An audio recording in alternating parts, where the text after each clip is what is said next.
brought to you by Palvi Agrico. आता शेतीसाठी जे काही लागणार ते घरपोच मिळणार, तेही मोबाईलच्या एका क्लिकवर.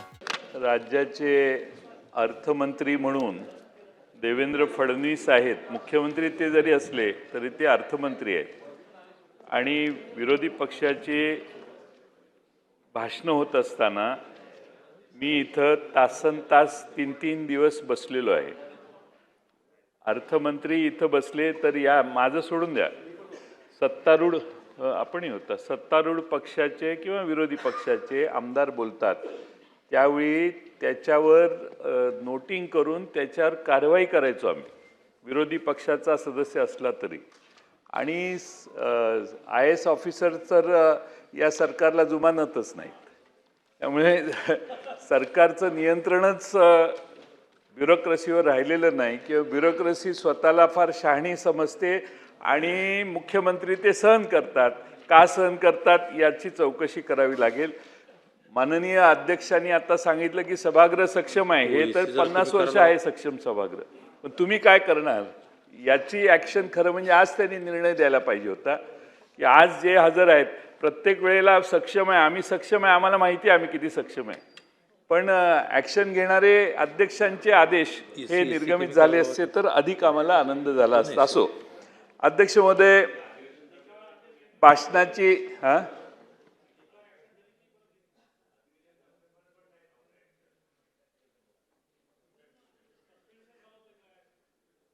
अध्यक्ष महोदय, भाषणाची सुरुवात महात्मा फुलेंचा गौरव करून माननीय मुख्यमंत्र्यांनी केली, फार चांगली बाब आहे.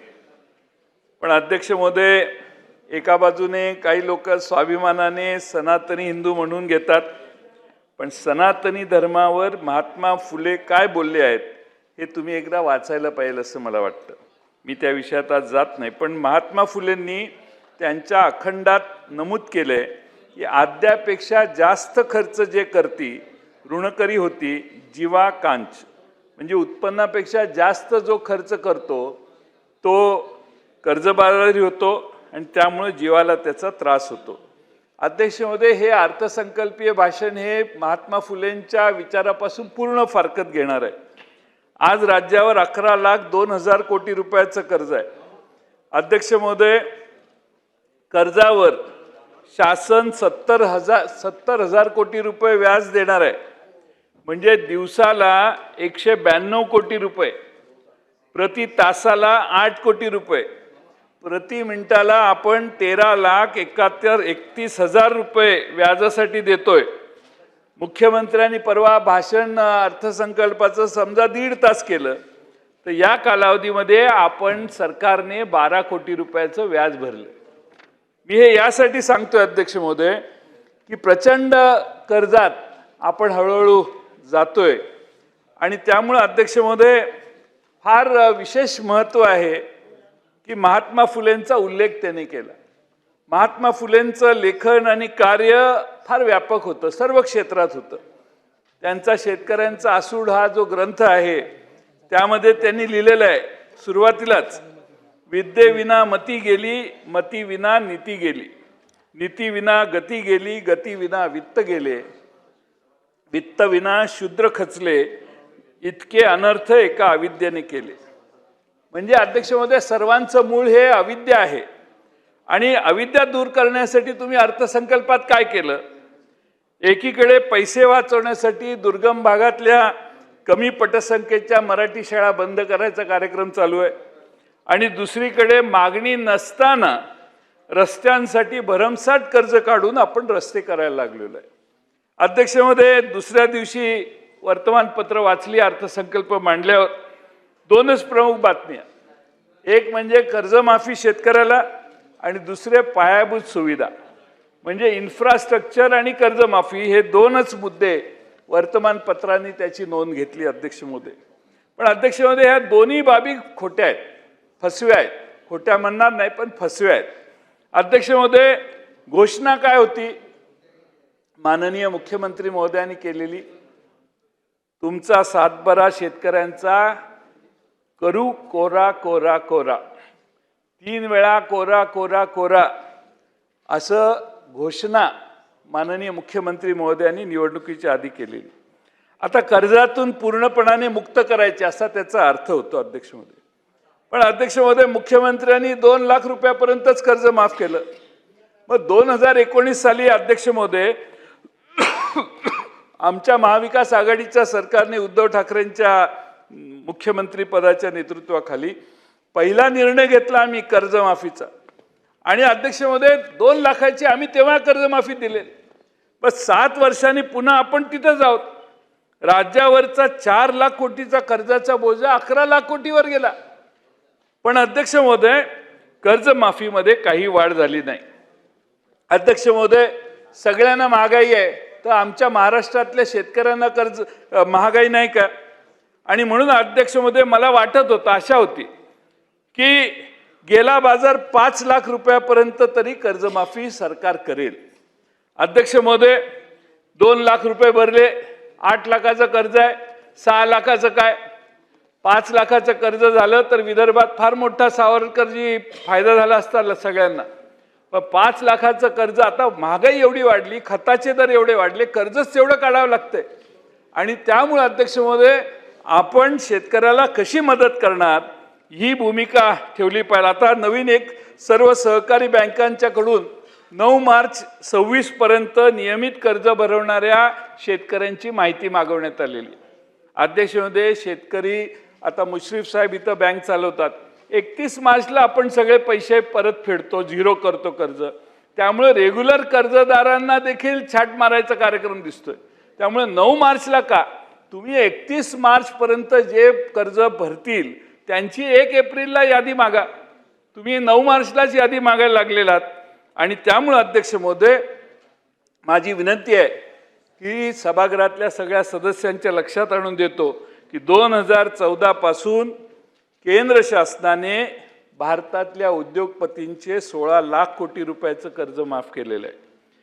देशावरचा कर्जाचा बोजा 27 पर्यंत 214 लाख कोटी होण्याचा अंदाज आहे.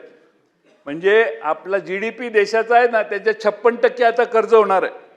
परंतु शेतकऱ्यांच्याकडं मदत करायची म्हटली की पैशाची चणचण आम्हाला दिसते. उद्योगपतींचे 16 लाख कोटी रुपये देशात कर्जमाफ झाली, पण भारतातल्या आणि महाराष्ट्रातल्या शेतकऱ्याची कर्जमाफी करायला आपली इच्छा होत नाही. ही मानसिकता समाजाच्या समोर आपण सतत वारंवार तुमच्याकडून येते आहे. पैशाची कमतरता नाही अध्यक्ष महोदय, विचारांची कमतरता आहे असं मला वाटतं.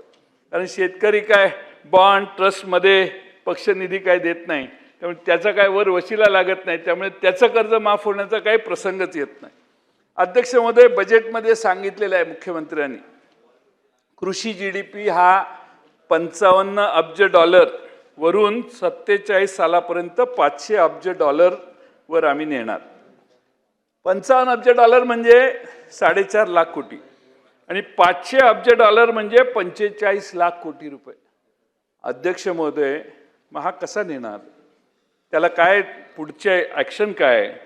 पुढच्या अध्यक्ष महोदय कृषी विकासाचा दर पुढची सलग 21 वर्ष मी कॅल्क्युलेट केलं, 21 वर्ष 10 ते 11% जर राहिला कृषी विकासाचा दर, तरच अध्यक्ष महोदय आपण या 500 अब्ज डॉलर पर्यंत पोहोचू. पण आज दर काय आहे कृषी विकासाचा? 3.4%. अध्यक्ष महोदय, म्हणजे आपण 3.4 वर आहे आणि इनडायरेक्टली आपण देशात महाराष्ट्रात सांगतोय की आपला कृषी विकासाचा दर आम्ही 10 ते 11% करू. अनेक उपाययोजना आहेत आणि उत्पादकता वाढवावी लागेल, बाकीचे ते वेळ घेत नाही मी आपला. पण अध्यक्ष महोदय, सर्वात महत्त्वाचं म्हणजे भारत अमेरिका करार जर जो केलाय तो जर रद्द झाला नाही तर या सगळ्यासाठी अमेरिकेची परवानगी लागेल. अध्यक्ष महोदय, माननीय मुख्यमंत्र्यांच्या शब्दात सांगायचं म्हटलं तर 55 अब्ज डॉलरवरून 500 अब्ज डॉलर GDP कृषीचा नेण्याचं उद्दिष्ट आम्ही ठेवले. 10-15 पिकांसाठी एकात्मिक मूल्य साखळी होईल, बाकीच्या सगळे सांगितले त्यांनी, काय हरकत नाही. पण ते पुढं असं म्हणतात की याचा अर्थ असा पण होतो की आपण आपली कृषी बाजारपेठ परकीय देशांसाठी खुली करतोय. म्हणजे आपली स्पर्धा आता अमेरिका, युरोप, चीन या प्रगत देशासोबत होणार आहे. जर आपण आपली कृषी बाजारपेठ परकीय देशांसाठी खुली करणार असू तर याचा अर्थ काय, इनडायरेक्टली आपण भारत अमेरिकेचा जो करार केलेला आहे तोही आपण त्याचं इनडायरेक्टली समर्थन करतोय असा त्याचा अर्थ होतो. कारण अमेरिकेवर आपला करार आहे, आपण इथनं भाजी पाठवली तर ते 18% लावणार आणि त्यांनी इकडं सोयाबीन पाठवलं तर ते 0% दराने आत येणार. आणि म्हणून अध्यक्ष महोदय, आता भारतातला 2-1.5 एकराचा शेतकरी, महाराष्ट्रातला शेतकरी याची युरोपच्या शेतकऱ्याबरोबर स्पर्धा, ब्राझीलच्या शेतकऱ्यावर स्पर्धा, तिकडे अमेरिकेच्या शेतकऱ्याबरोबर स्पर्धा. अध्यक्ष महोदय, आमचा शेतकरी टिकणार कसा? त्याला सुविधा नाहीत, काय नाहीत. आणि मग सुविधा द्यायच्या होत्या तर बजेटमध्ये काय उल्लेख आहे? त्याचा कुठलाही उल्लेख अध्यक्ष महोदय नाही आहे. हे मी आपल्याला नम्रपणाने नमूद करू शकतो. अध्यक्ष महोदय, मुख्यमंत्री भाषणात परत म्हणतात की 2047 पर्यंत नागरी लोकसंख्या 70% होणार आहे. अध्यक्ष महोदय, जर 70% नागरी लोकसंख्या होणार असेल तर शहरातली माणसं शेतात जाऊन काम करणार का, कसं काय, याचाही साधारण अंदाज आपण भविष्याकडे घेताना केला पाहिजे. अध्यक्ष महोदय, शेवटी जो बोले जैसा चाले त्याची वंदावी पावले, पण सरकार मात्र आपण बोलतोय त्याच्या वेगळी कृती करते. मी 2च उदाहरणं देतो. मुख्यमंत्री मत्स्य संपदा योजना राबवून प्रतिवर्षी 1240 कोटी रुपये देण्यात येतील असे भाषणात सांगण्यात आले. परंतु मत्स्य व्यवसाय विभागाचा यावर्षीचा नियतव्यय 249 कोटी रुपयेच आहे. म्हणजे 1240 कोटी रुपये देतो म्हणतायत, पण बजेटमध्ये व्हाईट बुकमध्ये काय 249 कोटी आहे. GR 9 तारखेला इश्यू झालाय. त्या GR मध्ये जिल्हा योजनेतनं एवढे घेणार, राज्याकडून एवढे देणार, या सगळ्यांचे एवढे छोटा GR 9 तारखेचा वाचा आपण. आपल्या सिंधुदुर्ग, रत्नागिरी जिल्ह्यातल्या आणि विदर्भातल्या शेतकऱ्यांनी जे मत्स्य शेतीमध्ये आहेत, अध्यक्ष महोदय, कसे त्याला पैसे मिळणार? आणि हे 1240 कोटी रुपये याचा हिशेब माननीय मुख्यमंत्र्यांनी जर सभागृहात दिला तर त्याचा आम्हाला आनंद झाला असता. अध्यक्ष महोदय, गोपीनाथ मुंडे अपघात सानुग्रह योजनेत शेतमजुरांचा समावेश करण्याची घोषणा केली. आम्हाला आनंद वाटला की बाबा झालंय, म्हणजे बरं झालं. पण अध्यक्ष महोदय, याचा अर्थ काय, तर योजनेत लाभार्थी वाढले. आता लाभार्थी वाढल्यावर तरतूद वाढली पाहिजे की नाही? झालं उलट. अध्यक्ष महोदय, मागच्या वर्षीचा सुधारित अंदाज म्हणजे रिवाइज बजेट होतं, एस्टिमेट हे 140 कोटी, 140 कोटी आपण मागच्या वर्षी खर्च केले. आता बजेटमध्ये 120 कोटी रुपये दिले. तुम्ही लाभार्थी वाढवले आणि प्रोव्हिजन कमी केली. अध्यक्ष महोदय, खरं म्हणजे एवढंच नाही, फळ पीक योजना, प्रधानमंत्री पीक विमा योजना, नारळ पीक विमा योजना, कृषी सिंचन योजना, नमो शेतकरी महासन्मान योजना, अशा जवळपास सर्व कृषी विभागाच्या योजनांवर तरतुदी कमी करण्यात आलेल्या आहेत. हे अध्यक्ष महोदय मी सभागृहाच्या निदर्शनाला आणून देतो.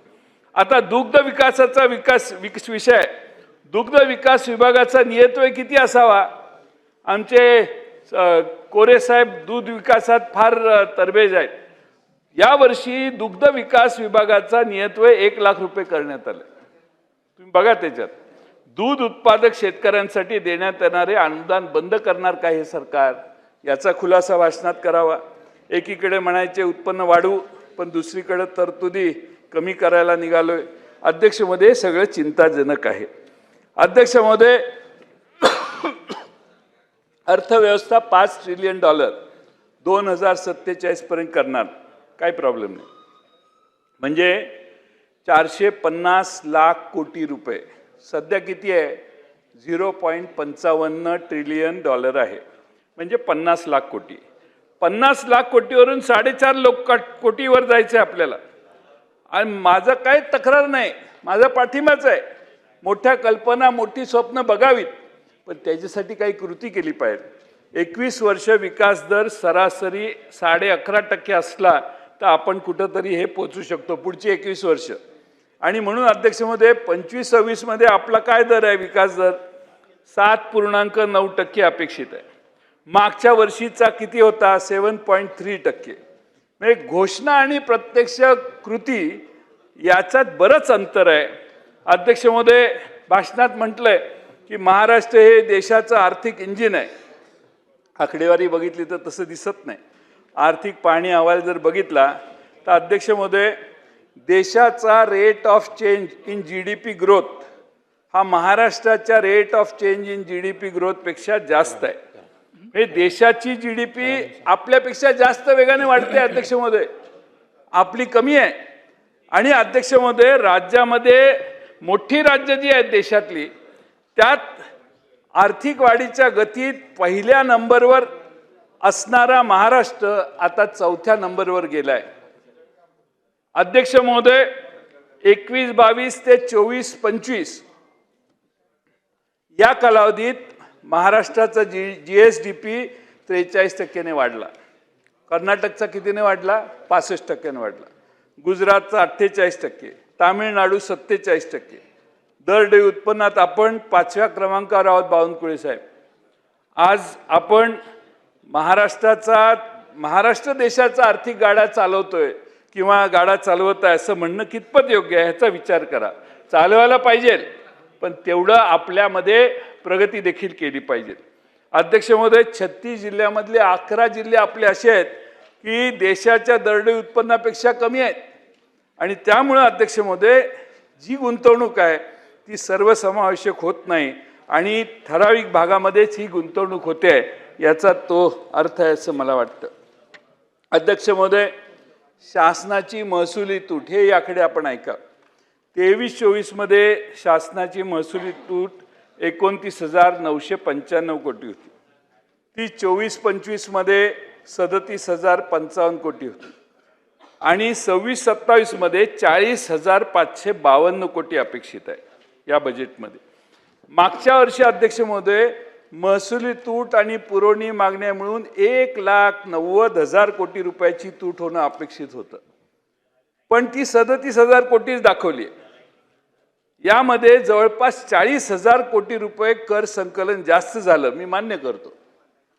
40,000 काढा त्यातनं, मग उरलेले 1,13,000 कोटी रुपये कुठे गेले याचा हिशेब का लागत नाही? अध्यक्ष महोदय, हे पैसे विभागांना उपलब्ध करूनच दिलेले नाहीत. आपल्या ग्रामीण भागात आपण म्हणतो ना शेंडी लावली, हे सगळ्या डिपार्टमेंटला शेंडी लावण्याचा उद्योग झाला. 1,13,000 कोटी रुपये कुठे गेले? तुम्ही बजेटला सभागृहात आला, सभागृहात मांडलं, पुरवणी मागण्याला आम्ही होला हो म्हटलं, होयचं बहुमत झालं. पण अध्यक्ष महोदय, जे 3 सप्लिमेंटरी मांडल्या त्यातले 1,13,000 कोटी खर्चच केले नाहीत सरकारने. आणि आज तुमचं डिफिसिट 37,000 कोटी दाखवलेलं आहे.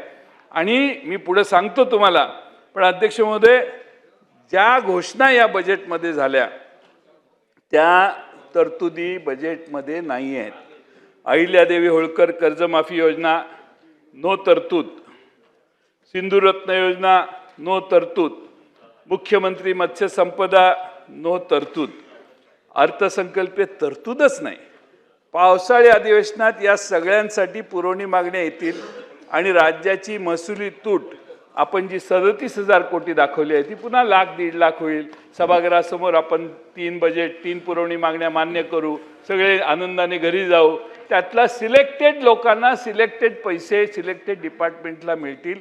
बाकीच्या सगळ्यांना तोंडाला पानं पुसण्याचा कार्यक्रम हा पुढच्या वर्षी पण आहे असं माझा अंदाज आहे.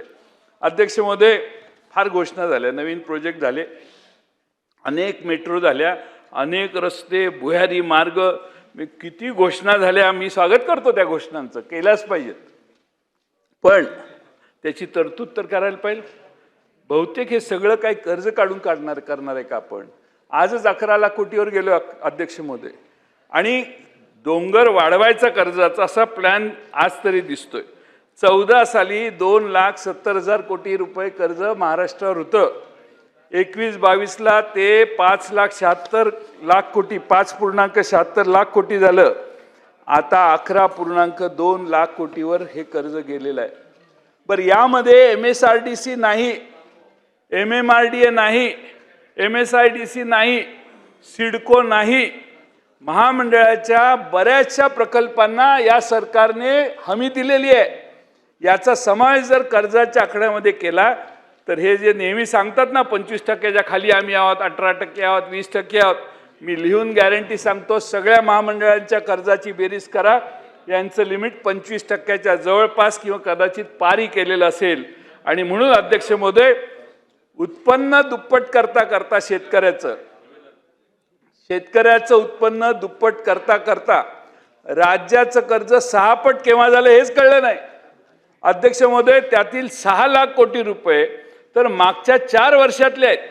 तुम्ही बाकी काही करून दाखवलं की नाही मला माहित नाही, पण राज्यावरचं कर्ज 6 पट करून दाखवलं. याचं मी तुम्हाला स्किल आहे तुमचं, त्याच्याबद्दल मी तुमचं कौतुक करतो. आमचा कर्ज काढण्याला विरोध नाही म्हणून सांगतो, आमचा कर्ज काढायला विरोध नाही तेच मी सांगतोय. पण ज्या कारणासाठी आपण कर्ज काढतो त्याला आमचा विरोध आहे. अध्यक्ष महोदय, कर्ज काढण्यामागचा हेतू मला शुद्ध दिसत नाही. अध्यक्ष महोदय, महसुली तूट महाराष्ट्राची 40,552 कोटीवर पोहोचली. क्रिसिल, केरेज यासारख्या संस्थांनी इशारा दिलाय, तोही ऐका. महाराष्ट्र आज मॉनिटरेबल फेजमध्ये आहे. जर 7.9% अंदाज जो आपण केलेला आहे, आपण बजेट मांडताना, हा अंदाजित विकास दर गाठता आला नाही तर 2028 पर्यंत महाराष्ट्र आर्थिक दिवाळखोरीत निघेल. तुमच्या या फिस्कली ॲग्रेसिव्ह धोरणामुळं राज्याचं रेटिंग खालावलं तर भविष्यात कर्ज घेणंही महाग पडेल आणि विकास ठप्प होईल. आणि म्हणून जरा सावधतेचा सल्ला. मी या सभागृहात 37 वर्ष काम करताना एवढं लेफ्ट राईट सेंटर कर्ज काढल्याची उदाहरणं यापूर्वी फारशी कधी नव्हती. अध्यक्ष महोदय, सरकारच्या मते रस्ते बांधणं, मेट्रो बांधणं एवढंच विकासाचं काम आहे. माझी अध्यक्ष महोदय विकासाची व्याख्या जरा जास्त वेगळी आहे. प्रत्येक स्त्री पुरुष, युवक युवती यांची कौशल्य वाढवणं, त्यांना रोजगाराच्या संधी निर्माण करणं, राज्यातील गुन्हेगारी कमी करणं, राज्यात सामाजिक सलोखा आणि शांतता प्रस्थापित होणं. जगात अध्यक्ष महोदय आपल्या जनता किती आनंदी आहे याचा विचार राज्यकर्ते करतात. आणि भूतानसारखा देश, सगळ्यात आनंदी देश जगात, त्यांच्याकडे कदाचित नसतील हे हायवे बिवे, पण भूतान हा सगळ्यात आनंदी जगाच्या पाठीवरचा देश आहे. आणि म्हणून अध्यक्ष महोदय, आपण जे विकासाचं मॉडेल रुजवू पाहतोय त्यात नक्कीच धनिक वाढतील, धनिक अजून श्रीमंत होतील आणि गरीब अजून गरीबच होणार आहेत. आणि त्यामुळे अध्यक्ष महोदय प्रचंड मोठी दरी आपण या निमित्तानं तयार करतोय.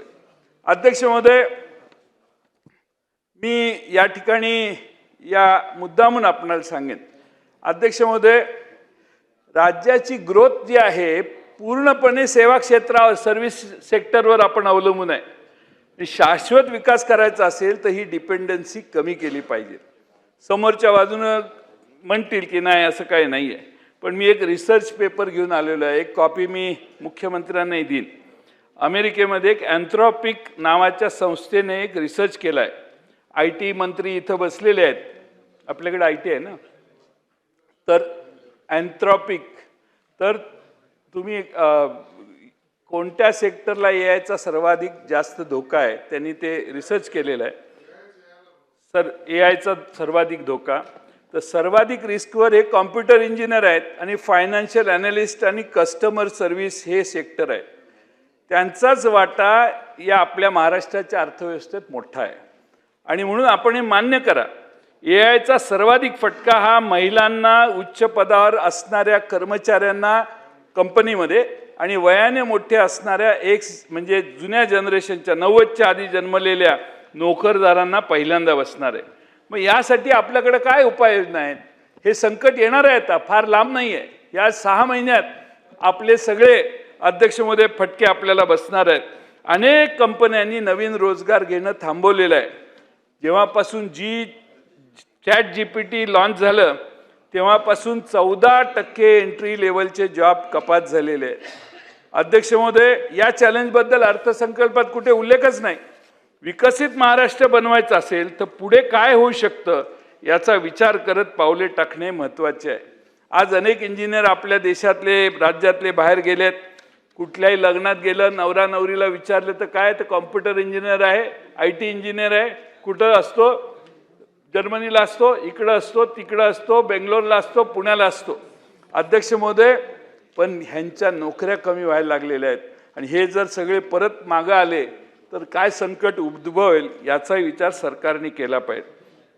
एका झटक्यात अध्यक्ष महोदय कोणती नोटीस न देता ॲमेझॉन प्राईम व्हिडिओ आपण बघतो ना टीव्हीवर, त्या ॲमेझॉन प्राईम व्हिडिओने परवा एका झटक्यात नोटीस न देता 2800 इंजिनियरना काढून टाकलं आणि त्यातले सगळे सिनियर लोकांना काढलं। का काढलं तर AI हे त्याचं उत्तर आहे अध्यक्ष महोदय। आणि म्हणून अध्यक्ष महोदय हे संकट येणार आहे, थोडंसं सरकारने गांभीर्याने घ्यावं। या अर्थसंकल्पात हा इश्यू ॲड्रेस केला असता तर आम्हाला आनंद झाला असता। अर्थसंकल्पात कर्ज घेण्यावर एवढा जास्त फोकस करण्यात आला आहे की सगळी कामे जागतिक बँक कर्ज, आशियाई बँक कर्ज, इथून कर्ज तिथून कर्ज, पूर्ण इथूनच आपला कार्यक्रम पूर्ण दिसतोय करायचा। अध्यक्ष महोदय सगळ्या निवडणुका डबल इंजिन ट्रिपल इंजिन म्हणून काल परवा झालेल्या, तिसरं इंजिन तुमचं लावा, आमच्या वर 2 इंजिन आहेत सांगितल्यावर धडाधड लोकांनी जिल्हा परिषदा, नगरपालिका, महापालिका तिसऱ्या इंजिनाचं त्यांचं इंजिन जोडलं। अध्यक्ष महोदय पण मेनच इंजिन फेल झालंय, पहिलं इंजिन आहे ना तेच फेल व्हायला लागलेलं आहे। आपल्या बजेटमध्ये देखील केंद्र सरकारने माझ्याकडे एस्टिमेट दिलेलं, त्यात ज्या एस्टिमेट होत्या त्या सगळ्यात मोठ्या प्रमाणात कपात केलेली आहे। आपल्या बजेटमध्ये देखील 20% हिस्सा केंद्र सरकारचा येणार आहे। अध्यक्ष महोदय केंद्र शासनाने मागच्या वर्षी आणि यावर्षी बजेटमध्ये कपात केलेली आहे। मी नियतवय आहे माझ्याकडं, मी सांगू शकतो 22 मध्ये 2022 पर्यंत सर्वांना घर देणार असे माननीय प्रधानमंत्र्यांनी घोषणा केलेली होती। पण वस्तुस्थिती काय तर 2024 ते 2026 या कालावधीत मंजूर घरापैकी फक्त 12.8% घरं भारतात पूर्ण झाली। आता केंद्र सरकारकडून या योजनेच्या निधीमध्ये मोठ्या प्रमाणात कपात चालू आहे। मागच्या वर्षी प्रधानमंत्री आवास योजना शहरी भागात 3500 कोटी रुपये होते, रिवाइज एस्टिमेटमध्ये 300 कोटी आले। ग्रामीणमध्ये 54,000 कोटी होते, ते 32,000 कोटी आले। म्हणजे अध्यक्षामध्ये घोषणा केलेली आहे, तुमची घोषणा आहे, तुमचा कार्यक्रम आहे आणि तुम्ही त्याला प्रोव्हिजन करत नाहीत। केलेली प्रोव्हिजन परत रिवाइज एस्टिमेटमध्ये कमी करताय। केंद्राचे जलजीवन मिशन 25-26 मध्ये आपले गुलाबराव गेले इथून, 25-26 मध्ये 67,000 कोटीचं बजेट एस्टिमेट होतं। केंद्राचे जलजीवन मिशन बावनकुळे साहेब हे ऐका, तुम्हीच हे याच्यात उपाय काढू शकाल, शेवटी जबाबदारी पुढे तुमच्यावरच येईल असं मला दिसायला लागले। केंद्राचे जलजीवन मिशन 25-26 मध्ये 67,000 कोटीचं बजेट एस्टिमेट होतं, पण रिवाइज एस्टिमेटमध्ये ते 17,000 कोटी झालेलं आहे। म्हणजे केंद्राने 50,000 कोटी रुपये चरणसिंग कमी केले। 50,000 कोटीची कपात डायरेक्ट। प्रधानमंत्री ग्राम सडक योजना 19,000 कोटी। आमचे ग्रामविकास मंत्री इथे आहेत, त्यांना शेजारच्या विधानसभेच्या सदस्यांची चिंता जास्त आहे, ह्याची चिंता तुम्ही जास्त केली पाहिजे। प्रधानमंत्री ग्राम सडक योजना 19,000 कोटीवरून 11,000 कोटीवर केलेली आहे केंद्र सरकारने। त्या दिवशी गुलाबराव पाटील साहेबांनी कबूल केलं की आम्ही काय केंद्र सरकारवर अवलंबून नाही। गुलाबराव पाटलांना जे कळलं ते अजून सरकारला कळलेलं नाही असा त्याचा अर्थ आहे। बरं तुम्ही अवलंबून नसाल तर मग तुम्ही तर प्रोव्हिजन वाढवायला पाहिजे होत्या। 52,000 पाणी पुरवठ्याच्या योजनामध्ये 26,000 योजना पूर्ण झाल्या, उरलेल्या योजना 24-25,000 ज्या आहेत त्या पूर्ण करण्यासाठी तुम्ही पैसे वाढवायला पाहिजे होते, पैसे वाढवलेले नाहीत। आणि म्हणून महाराष्ट्रातल्या पाणी पुरवठा खात्याचा कुठल्याही जनतेच्या वेगळ्या योजना पूर्ण करण्यासाठी किती उपयोग होणार हे आपण सगळ्यांनी बघणं आवश्यक आहे। अध्यक्ष महोदय महात्मा फुलेंच्या जन्मशताब्दी म्हणून 200 वर्ष पूर्ण होणार आहेत जन्माला। 25-26 ला महाज्योती अंतर्गत कार्यक्रमाचा खर्च कमी झाला, आर्थिक पाहणी अहवाल सांगतो। मग बाकीच्या सगळ्या प्रोव्हिजन्स म्हणजे UPSC कोचिंग किंवा MPSC कोचिंग त्याचेही खर्च कमी केले, मी त्या तपशिलात जाऊन वेळ घेत नाही। पण संत गाडगेबाबा यांचं 150वे जयंती वर्ष आहे। सरकारने काय केले, ऑलरेडी एक्झिस्टिंग स्कीम एक करण्यात सगळ्या योजना एकत्रित केल्या। आता सगळ्या योजना जर एकत्रित केल्या तर माझी एक सूचना आहे की महाराष्ट्रामध्ये नगरपालिका अ, ब, क या नगरपालिकांना घंटागाड्या कमी पडतात। त्यांना ईव्ही गाड्या घंटा गाड्या देण्याची व्यवस्था करावी, सरकारने एक योजना आणावी आणि जेवढी घरं असतील त्या शहरात तेवढं आपण गाड्या वाढवून दिल्या तर घंटा गाड्या वेळेवर जाऊन कचरा गावातनं बाहेर येईल आणि घनकचरा व्यवस्थापनासाठी देखील प्रत्येक शहरात काहीतरी अनुदान देऊन त्या योजना राबवण्याचा प्रयत्न करा. ईव्ही गाडी. अध्यक्ष महोदय, खरं म्हणजे मी या ठिकाणी DPDCला सांगा, अध्यक्ष महोदय, बजेटमध्ये तिसरा स्तंभ आहे सर्वसमावेशक विकासाचा, पण सरकार हे इन्क्लुजन नाही करत, इन्क्लुझिव्ह ग्रोथ करत नाही आहे. सरकार एक्सक्लुझिव्ह ग्रोथ करतंय, म्हणजे एक्सक्लुजन करतंय. मागील वर्षी सोशल जस्टिस डिपार्टमेंटला 38,000 कोटी रुपये दिलेले होते. राज्यमंत्री अर्थ सोशल जस्टिस डिपार्टमेंटला 38,000 कोटी रुपये अलॉकेट केलेले, पण 50%च पैसे त्या डिपार्टमेंटने खर्च केले. आदिवासी विभागाची काय परिस्थिती? आदिवासी विभागात 29,638 कोटी रुपये दिलेले होते. 47 ते बघितल्यामुळेच मी हा कागद बाहेर काढला, ते जायच्या आधी बोलावं म्हणून. तर 47% निधी खर्च करण्यात आला नाही ना, 50 पण गाठली नाही. काल ते किती तिघांनी आपल्या 50 केले तुमच्या क्रिकेटच्या मॅचमध्ये, ह्यांना 50 पर्यंतही पोचता आलं नाही. अध्यक्ष महोदय, खर्च करण्यात डिपार्टमेंट कमी पडत नाही, OIK कमी पडतात असं माझं म्हणणं नाही, मंत्री कमी पडतात असं नाही, सरकारच देत नाही पैसे, वित्त विभागानेच पैसे दिले नाहीत. मुळात आडातच नसेल तर पोऱ्यात कुठून येणार हा एक नवा प्रश्न आहे. आणि आदिवासी आणि दलित समाजाचे भले करण्यापेक्षा सरकारला केवळ आणि केवळ कर्ज काढून मोठे रस्ते पूल बांधण्यात इंटरेस्ट जास्त आहे, न मागितलेले रस्ते करण्यात जास्त इंटरेस्ट आहे. अध्यक्ष महोदय, खरं म्हणजे बरेच मुद्दे वगळून मी जरा वेगानं हे घेतोय. अध्यक्ष महोदय, आता इस्रोत आणि नासामध्ये मुलं न्यायची भाषणात मुख्यमंत्र्यांच्या भाषणात आहे. 2024चा असरचा रिपोर्ट बघितला का? 5वीमध्ये शिकणाऱ्या 60% मुलांना दुसरीचं वाचन करता येत नाही आणि 7वीमधल्या 75% विद्यार्थ्यांना दुसरी वर्गातील टेक्स्ट वाचता येतं. परवा लातूरच्या आमच्या अभिमन्यूंनी पवारांनी एक चांगली लक्षवेधी आणलेली होती. त्यांच्या लातूर जिल्ह्यात बसायला डेस्क नाहीत, खोल्या सरळ नाहीत, इमारती पडायला लागल्या आहेत प्राथमिक शाळा. अध्यक्ष महोदय, मला हे यासाठी सांगतोय की आपला प्राधान्यक्रम चुकतोय, प्रायोरिटी चुकते असं मला वाटतं. रस्ते पाहिजेत का? तर यस पाहिजेत, पण काहीतरी प्रायोरिटाईज करायला पाहिजे. अध्यक्ष महोदय, काल कर्नाटक सरकारने 16 वर्षाखालील मुलांना सोशल मीडियाची बंदी घातली. आपल्या माझ्याकडे 16 आकडा आलाय, पण सावरकरांची माहिती माझ्यापेक्षा श्रेष्ठ असू शकते, त्यामुळे 13 धरा. पण माझी विनंती आहे की आपण महाराष्ट्रात नव्या पिढीला तंत्रज्ञानाच्या ह्या तोट्यांपासून, तोटे पण आहेत तंत्रज्ञानाची, त्यातनं वाचायला काही निर्णय घेतला पाहिजे की नाही. आपण अध्यक्ष महोदय, कमिटी एक फार वेगळं हे आहे. काय अडचण झाली, घोटाळा झाला, अंगावर आलं की कमिटी नेमायची, म्हणजे ते 6 महिने तिकडे जातेच. त्या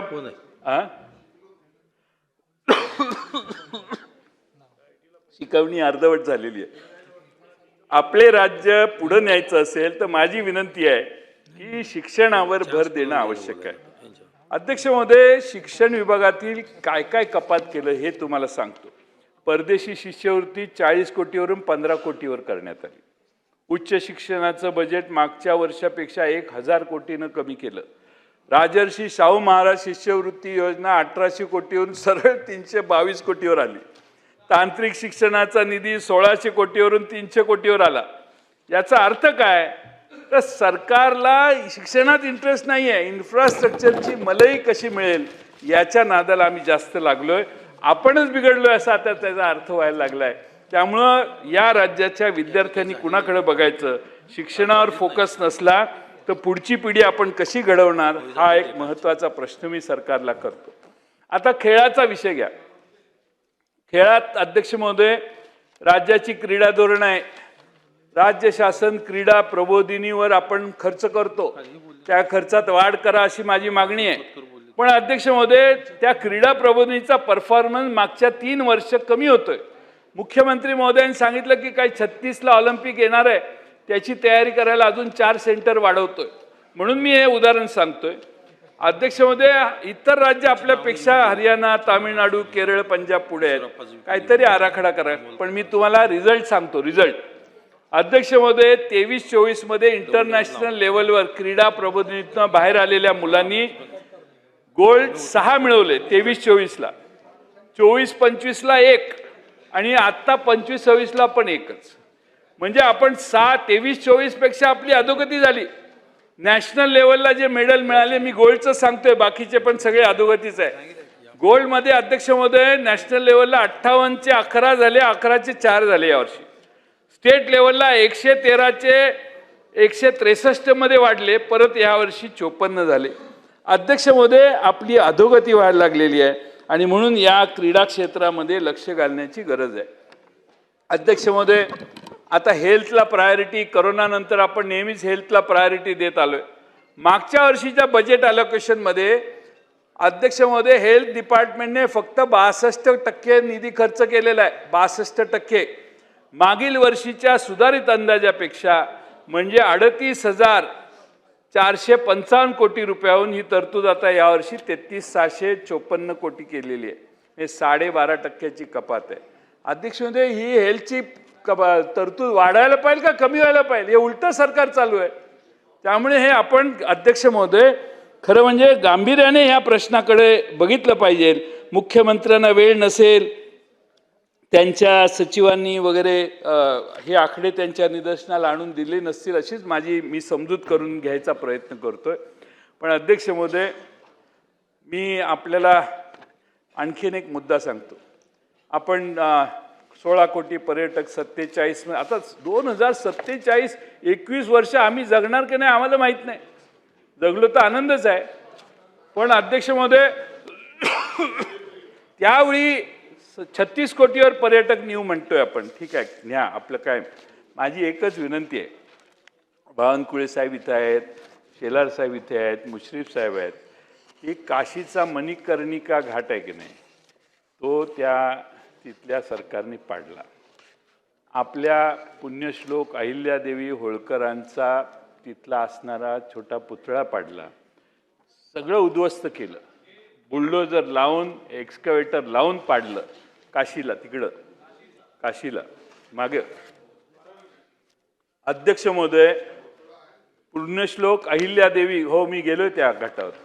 पुण्यश्लोक अहिल्यादेवी होळकर यांनी जीर्णोद्धार केलेली मंदिरं JCBनं तोडली जात आहेत. तोडकाम आम्ही पाहिले, देशात सगळ्यांनी पाहिले. अहिल्यादेवी होळकर पुण्यश्लोक यांचा पुतळा तुटून पडलाय. गणपतीची मूर्ती तोडली गेलेली आहे. पुण्यश्लोक अहिल्यादेवी होळकर या उभ्या महाराष्ट्राचं प्रेरणास्थान आहे. त्यांच्या पुतळ्याची झालेली विटंबना आम्ही कशी सहन करायची? ज्या ठिकाणी स्वतः पुण्यश्लोक अहिल्यादेवी होळकरांनी जाऊन मणिकर्णिका घाटाचं बांधकाम करून घेतलं, त्या पुण्यश्लोक अहिल्यादेवींच्या पदस्पर्शाने पुनीत झालेला घाट या लोकांनी पाडला. सरकार काय करणार आहे? माझी सरकारला विनंती आहे. अध्यक्ष महोदय, ते सगळं होतं तसं रिस्टोर करा. ते योगी ना, ते अध्यक्ष मुख्यमंत्री कोण, योगी आदित्यनाथ, तर ते योगी आदित्यनाथांना मुख्यमंत्र्यांनी संपर्क करावा आणि ते पुन्हा बांधकाम करून घ्यावं. त्यांना जर परवडत नसेल त्यांना तर आपण पैसे द्यावेत आणि मणिकर्णिका घाटाची पुन्हा जसं पूर्वी होतं तसंच करून देण्याची जबाबदारी सरकारनं घ्यावी आणि त्याला काहीतरी टाईमलाईन पाहिजे. अध्यक्ष महोदय, मी आपणाला विनंती करतो की CM साहेबांनी भाषणात सांगितलं की ज्योतिर्लिंग आराखड्यासाठी 5 वरिष्ठ अधिकारी नेमले. परळी ज्योतिर्लिंग विकास आराखड्याला मागच्या वर्षी 7 कोटीची तरतूद केली होती, ती यावर्षी 0 केलेली आहे. अध्यक्ष महोदय, आता काय म्हणायचं? एकाच देवस्थानाला पैसे मिळतात आणि त्या देवस्थानाला मला अजूनही बावनकुळे साहेबांनी नेऊन दिलेलं नाही, दर्शनाला घेऊन गेलेलं नाही. जगदंबा देवस्थान कोराडी या मंदिराला प्रत्येक बजेटमध्ये आणि पुरवणी मागण्यांमध्ये पैसे देण्यात आलेले आहेत. देवस्थानावर शासनाचं नेहमीच लक्ष आहे, आमची तक्रार नाही. माझा पाठिंबा आहे. नाही, माझा पाठिंबा आहे ना, मी विरोध नाही करत. पण दुसऱ्यांची कुलदेवता आहेत ना, तुम्हालाच कुलदेवता आहे, आम्हाला नाही का? आमच्याकडे पण माझा पाठिंबा आहे. मी आता नाना भाऊ आणि तुम्ही, हो मी दिलंच ना, मी काय नाही म्हणतो का, द्यायलाच पाहिजे, अजून द्या. मी मुख्यमंत्र्यांना मागणी करतो की तुम्ही बावनकुळे साहेब म्हणतील तेवढे पैसे द्या.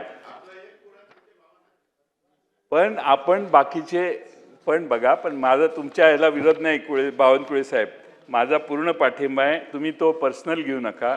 आणि दुसऱ्यांनाही दिलं पाहिजे. मी बघा, तुम्ही विरोधी पक्षात असताना मला मागितलं की मी पैसे द्यायचो. आता आम्ही इकडं गेलो मागायला, डायरेक्ट सांगितलं जायचं विरोधी पक्षाला 1 रुपया देणार नाही. पण मी इथे अनेक मतदारसंघ दाखवेन की जिथे भारतीय जनता पक्ष, खडसे साहेब हे तर विनियोजन विधेयक मांडायचे, विनियोजन विधेयकावर हे बोलायचे, देवेंद्र फडणवीस साहेब बोलायचे आणि मला वाटतं मुनगंटीवार बोलायचे. इथेच तिथूनच मी उत्तर द्यायचो आणि सगळ्यांच्या प्रोव्हिजन त्यांना करून द्यायचो. शेवटी या सभागृहात मांडलेले विचार हे श्रेष्ठ आहेत. ठीक आहे, लाडक्या बहिणीची योजनेची तरतूद 38,000 कोटीवरून यावर्षी 26,500 कोटीवर आणली आहे. म्हणजे अध्यक्ष महोदय 11,808 कोटी रुपये 31% कपात केलेली आहे. म्हणजे 1,500 रुपयाचं 2,100 रुपये करायचं सोडून तुम्ही पुरवणी मागण्याचं जे फिक्स खर्च आहेत 100% येणार आहेत ते दाखवा ना. मला तोच मुद्दा मांडायचा आहे की तुमचं जे 37,000 कोटीचं डेफिसिट आहे हे खोटं आहे, फसवं आहे. महाराष्ट्राला तुम्ही फसवण्यासाठी हे 37,000 कोटी करण्यासाठी हे 11,000 कोटी रुपये तुम्ही बाजूला ठेवलेले आहेत. अध्यक्ष महोदय, मी बऱ्याच या निमित्ताने सांगेन की देवेंद्रजी विरोधी पक्षात असताना असा एक प्रस्ताव त्यांनी मांडला होता की अर्थसंकल्पातील कोणत्या घोषणा पूर्ण झाल्या याची एक वेगळी पुस्तिका काढायला हवी आणि ती सुद्धा अर्थसंकल्पाच्या सोबतच द्यायला हवी. माझं मत आहे की देवेंद्रजींनी काही वर्षापूर्वी आमचं सरकार असताना जी सूचना केली त्याचा अवलंब देवेंद्रजी आता मुख्यमंत्री झाले आहेत त्यांनी करावा. हे बजेट पूर्ण, हे अर्थसंकल्पीय अधिवेशन पूर्ण व्हायच्या आधी त्यांनी आता ह्यावर्षी छोटी पुस्तिका काढावी. कुठले प्रकल्प पूर्ण केले आहेत, कुठले किती टक्के झाले आहेत आणि कुठले बजेटमध्ये आहेत पण 1 रुपया दिलेला नाही, याचा एक गोषवारा म्हणजे सगळ्या विधानसभेच्या सदस्यांना कळेल की आपल्याला कुठे कुठे शेंडी लावण्यात आलेली आहे. ही शेंडी फार महत्त्वाची आहे आणि त्यासाठी त्यांनी ते सांगावं अशी माझी विनंती आहे. अध्यक्ष महोदय, निवडणुकीच्या पूर्वी इतकी महामंडळ यांनी जाहीर केली, एवढी महामंडळं, कंपन्या, मंडळं एवढी केली, महाराष्ट्रातला एकही लहान मोठा समाज राहिला नाही त्या नावाने महामंडळ काढली नाही. पैसा एकही नाही दिला, 1 रुपया पैसे नाही दिले. घोषणा केली, सगळे लहान लहान मायक्रो मायनॉरिटी सगळ्या त्यांना आनंद वाटला की सरकारने, अरे हे ह्यांचं सरकार करत नव्हतं पण हे आम्हाला माणसं म्हणायची तुम्ही नाही केलं ह्यांनी केलं. बरं म्हटलं, आता तुम्ही केलं तर काय केलं, तर नावं बजेटमध्ये घोषित केली. अध्यक्ष महोदय, मी एकदा 3-4 साली एक सामाजिक अर्थसंकल्प मांडला आणि कुरमुडे जोशांपासून माकडवाल्यांपासून सगळ्या जातींचा उल्लेख केला आणि त्या सगळ्या जातींना पैसे द्यायची व्यवस्था केली. त्यामुळे अध्यक्ष महोदय, तुम्ही तरतुदी बघा, परशुराम आर्थिक विकास महामंडळ, संत रोहिदास आर्थिक विकास मंडळ, अमृत याच्या तरतुदी कमी केल्या. तीर्थाटन योजना, मोफत सिलेंडर योजना, मुख्यमंत्री कार्य प्रशिक्षण योजना यासारख्या योजना तर आता जवळपास तुम्ही अध्यक्ष महोदय बंदच केलेल्या आहेत. अध्यक्ष महोदय, आता इराणच्या युद्धामुळं 60 रुपये महागाई झाली. मी स्थगन दिला होता आज, पण काय बोलण्याची संधी आम्हाला मिळाली नाही. अध्यक्ष महोदय, आता आमच्या भगिनींनी जर तुम्ही व्यवस्थित मोफत सिलेंडर योजना दिली तर त्याचे भगिनींना आमच्या लाभ होईल आणि त्यामुळे युद्धामुळे अजून महागाई वाढण्याची शक्यता आहे आणि मध्यमवर्गीय कमी उत्पन्नाच्या गटांचं सगळं संसाराचं गणित कोलमडण्याची शक्यता आहे. अध्यक्ष महोदय, धारावी झोपडपट्टी, मी एवढंच सांगेन की सूक्ष्म उद्योग मंत्रालयाकडे नोंदणीनुसार धारावीमध्ये 22,000 उद्योग नोंदणीकृत आहेत अध्यक्ष महोदय. म्हणजे 1 किलोमीटरला 5,000 लघु उद्योग आहेत धारावीमध्ये.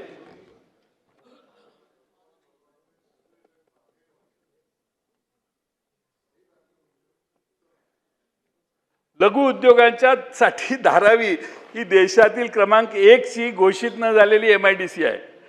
धारावीचा पुनर्विकास करताना हे छोटे छोटे उद्योग नष्ट होणार नाहीत याची सरकारने काळजी घ्या. आपण लागलोय मागं स्टार्टअपच्या, आणि इकडे आपले छोटे छोटे गरिबांनी स्वकष्टाने उभे केलेले व्यवसाय जर बंद पडले तर बेकारीची संख्या वाढेल. आता 300 कोटी वृक्ष लागवड जाहीर केले. एका झाडाला 10 स्क्वेअर फूट बावनकुळे साहेब, एक 10 स्क्वेअर फूट धरू, 300 कोटी गुणिले 10 स्क्वेअर फूट गुणाकार करा. संध्याकाळपर्यंत सांगा, आपल्या सचिवांना बसवा, किती क्षेत्रफळ लागणार बघा, आणि त्या 10 जाऊ दे 5 स्क्वेअर फूट धरा, आणि किती जागा लागणार आहे याचा विचार करा. मला वाटतं सुधीर भाऊ आता नाही आहेत, पण सुधीर भाऊ चांगलं 100 कोटी झाडं लावायचं त्यांनी हातात घेतलेलं. आता सुधीर भाऊंना मागं टाकण्यासाठी हे 100च्या ऐवजी 300 कोटीची घोषणा झाली आहे का काय हे अजून मला माहीत नाही. अध्यक्ष महोदय, मी शिवसेना, एकनाथ शिंदे साहेबांचा पक्ष आणि राष्ट्रवादी काँग्रेस, हे मुश्रीफ साहेब गेले काय, यांना जरा सल्ला देण्याचा सूचना करतो. सल्ला द्यायचा माझा अधिकार नाही. अध्यक्ष महोदय, ह्या बजेटमध्ये भारतीय जनता पक्षाकडे जी डिपार्टमेंट आहेत त्यांना 58.86% पैसे आहेत, आणि शिवसेनेला 22.16%, 14%, आणि आमच्या राष्ट्रवादीला 19.20%. म्हणजे कुठेही गेले तर ती आमचीच ना. 100% तिघे आहात, पण 58%, 58.86% हे भारतीय जनता पक्षाच्या मंत्र्यांच्या खात्यांना आहेत. 22.14% शिंदे साहेबांच्या शिवसेनेच्या मंत्र्यांना आहेत, आणि राष्ट्रवादी काँग्रेस पक्षाच्या खात्यांना 40,154 कोटी, म्हणजे 19.33%. म्हणजे ह्या दोघांना मिळून 41%, निम्मे निम्मे मंत्री आहेत ह्या दोघांचे, आणि तुम्हाला 58%. मी आमच्या एकनाथ शिंदे साहेबांना आणि आमच्या वहिनींना सूचना, एक शेर सांगतो हिंदीतला. परखना मत परखने में कोई अपना नहीं रहता, परखना मत परखने में कोई अपना नहीं रहता, किसी भी आईने में देर तक चेहरा नहीं रहता, बड़े लोगों से मिलने में हमेशा फासला रखना, बड़े लोगों से मिलने में हमेशा फासला रखना, जहाँ दरिया समंदर से मिला वो दरिया नहीं रहता. म्हणजे अध्यक्ष महोदय, नदी एकदा समुद्राला मिळाली तर ती नदी राहत नाही. त्यामुळं अस्तित्वाचा प्रश्न पुढे भविष्यात तयार होतो. आपली सल्ला आहे, सूचना आहे, सल्ला शब्द काढत मागे घेतो मी, तर माझा तो काय अधिकार नाही. अध्यक्ष महोदय, शेतकऱ्यांसाठी काही केलं नाही. कृषी मंत्री यांचे सारखे सारखे बदलतात, यांना माहीत नाही कुणाला कृषी मंत्री ठेवायचा, ह्याला करायचा मग त्याला करायचा मग त्याला करायचा. म्हणजे एक कृषी धोरण, मंत्रीच स्थिर नाही तर धोरण कसं स्थिर असेल अध्यक्ष महोदय. आणि म्हणून अध्यक्ष महोदय, आज मी माझ्या भाषणाला वेळेची मर्यादा आहे, मी थोडक्यात संपवतो. मी एवढंच सांगतो की मुख्यमंत्र्यांनी सादर केलेल्या अर्थसंकल्पाकडून माझ्या फार अपेक्षा होत्या. त्यांनी मागच्या वेळी 11,000-12,000 कोटीच्या पुरवणी मागण्या परवा सादर केल्या. त्यावेळी मला वाटलं की जरा दुरुस्त झालेलं दिसतंय काम. पण अध्यक्ष महोदय, ना कोणता अर्थ या अर्थसंकल्पीय भाषणात दिसला मला, आणि ना कोणता संकल्प. फक्त कॉन्ट्रॅक्टर लोकांचं भलं होणार आहे. बरं, ते कोण कॉन्ट्रॅक्टर? मोठे कॉन्ट्रॅक्टर, जो 1,000 कोटी, 2,000 कोटी, 3,000 कोटी, 5,000 कोटीचं काम घेतो. आमच्या गोरे साहेबांच्या खात्यात 50 लाखाचं, 40 लाखाचं काम घेणारे कॉन्ट्रॅक्टर आहेत. ते वाट बघतात ते कधी पैसे त्यांच्याकडून येतील. सगळे दिले. आमचे हे शिवेंद्र बाबा नाही आहेत आता इथं, त्यांचेही फार पेमेंट राहिलेलं आहे. आणि त्यामुळे अध्यक्ष महोदय, या छोट्या कॉन्ट्रॅक्टरांच्या आत्महत्येचा प्रश्न फार महत्त्वाचा आहे. कोणती अर्थव्यवस्था जर मजबूत करायची असेल तर मध्यम वर्ग आणि त्याच्या खालच्या वर्गापर्यंत पैसे गेले पाहिजेत. तुमच्याकडं गंगा उलटी व्हायला लागली. अध्यक्ष महोदय, नुसत्या आकाशाकडे नजर लावून चालत नाही, पायाखाली काय जळतंय हेही पाहावे लागते. हा अध्यक्ष महोदय माझी सूचना आहे. सरकारचा एकच मंत्र आहे, काम कमी आणि जाहिरात जास्त. बावनकुळे साहेब, आपल्या परवानगीने शेवटचा मुद्दा मांडतो. महाराष्ट्र सरकारचा एकच मंत्र आहे, काम कमी आणि जाहिरात जास्त. विकसित महाराष्ट्राच्या नावाखाली प्रत्येक बस स्टँडवर, प्रत्येक बसवर, प्रत्येक वर्तमानपत्रात, प्रत्येक चॅनलवर हजारो कोटीच्या जाहिराती सुरू आहेत.